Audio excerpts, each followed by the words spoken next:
आया बुढ़ापा बैरी, पड़ी परिवार में ममता गहरी। आया बुढ़ापा बैरी, पड़ी परिवार में ममता गहरी। पोता ब्यालो या मन में रहरी, हेली करवा जो खड़ी, रहेली करवा जो खड़ी।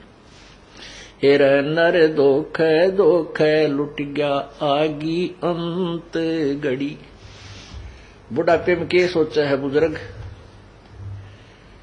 देखो पोता पोती हुए पाछे बच्चे सारा कमांड संभाल लेते हैं और उसके पास कुछ नहीं रहता, केवल आशाएं इच्छाएं रह जाती हैं। तो क्या सोचता हो बूढ़ा कि भगवान पोता ब्याह लो, ये पोता मेरा ब्याह आ जाए मेरी आंखों के सामने, बस आनंद काया हो जाए और एक हवेली बना दूं। वर्तमान के शब्दों में कोठी, एक कोठी और बना दूं और उस बुढ़े की कोई सुने नहीं, ना बालक माने ना पोते सुने, पर उसकी अपनी वह शेख चिल्ली वाली कामना खत्म नहीं होती। तो जिसके पास भक्ति नहीं है, भगवान का नाम नहीं है, उसका बुढ़ापा उसके लिए दुश्मन, और जिसके पास भक्ति है उसके लिए उसका बुढ़ापा मित्र बन जाएगा। क्योंकि बच्चों को सलाह बड़े बुजुर्ग तब तक देते हैं जब तक वो खुद सोचन समझन योग्य नहीं होते। और ये भी हमें भगवान के तत्व ज्ञान से ये भी हमें पता चल जाता है कि इस बच्चे के भाग्य में जो है वही मिलेगा। ना तेरे चीचू करण तक कंपत्ति होगा और ना ही किसी और तरीके से। हां, तरीका एक है कि ये बच्चा तेरे वाला यदि भगवान से जुड़ जावे तो परमात्मा फिर इसकी आपत्तियों को हल्का करने लग जाएगा। ऐसा हो जाता है तो उसका तो बुढ़ापा कति स्वर्ग बन गया। ऐसा नहीं भी होता है, बच्चे नहीं भी मानते हैं, तो इस ज्ञान को आधार बना ले, अपनी भक्ति में बाधा नहीं आने दे। बच्चे युवा हो जाते हैं और बाल बच्चेदार हो जाते हैं तो वो बालक नहीं रहते, वो बहुत सोच समझ के कदम उठाते हैं। लेकिन बुजुर्ग ने सोचा है बूढ़ा कि ये नाश करेगा, बस युवाड़ यहां काम बिगाड़ेगा, मेरी मानता नहीं।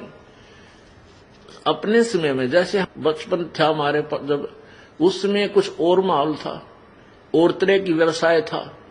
अब इस उम्र में हम 59-60 साल के हो गए, 58 वर्ष के, अब कितना परिवर्तन हो गया। अब हम बच्चों को उस अपने पुराने हिसाब से सेट करा तो कैसे होंगे? हमारी सोच तो 50 वर्ष पुरानी है। तो इस दृष्टिकोण से आधी लड़ाई हम आप बना ले बुढ़ले। तो इनको चाहिए जिनको नाम ले लिया, अग बेटा भगवान ने याद रखो और नेक नीति तक काम करो, परमात्मा बरकत जरूर देता है आपके किए कर्म का। और कोई हानि भी होती है तो ज्यादा होनी हो वह कम में टलेगी, ये नियम है ईश्वर का, और नहीं तो हानि नहीं होगी। तो इस तरह विचार करके अपनी भक्ति करता रहे। बच्चे कोई सलाह मांगे तो जिसी बुद्धि काम करे दे दे, बेटा मेरी तो इतनी बुद्धि काम करे है, और आप बुद्धिमान हो और भी किसी आपके साथी सहयोगी से सलाह करके इस काम को कर लीजिए। होना है फिर परमात्मा के अधीन, क्योंकि हम उस मालिक के कंट्रोल में हो गए। अब हमें आउट ऑफ लाइन नहीं जाने देगा परमात्मा। जब हम उसकी शरण में हैं, उसके उपदेश ले लिया है, उसके नियमों का पालन कर रहे हैं, तो वो परमेश्वर हमें बिल्कुल ठीक लाइन पर चलाएगा, बाहर नहीं जाने देगा। इसलिए बूढ़ा बुजुर्ग जो है अपने उस बुढ़ापे को फिर बहुत आसानी से पूरा कर जाएगा। नहीं तो ये शत्रु है। आया बुढ़ापा बैरी, जितना वृद्ध होता जाएगा, क्योंकि 2 बेटे 2 बेटी, फिर उनका 2-2 3-3 संतान है। अब पोते के गड़बड़ होगी तो बूढ़ा दुखी, पोती का होगी तो बूढ़ा दुखी, बेटी का होगी तो बुजुर्ग बुढ़िया दुखी है। तो कितनी कहां तक की आपत्तियां आने के लिए रास्ते खुल गए।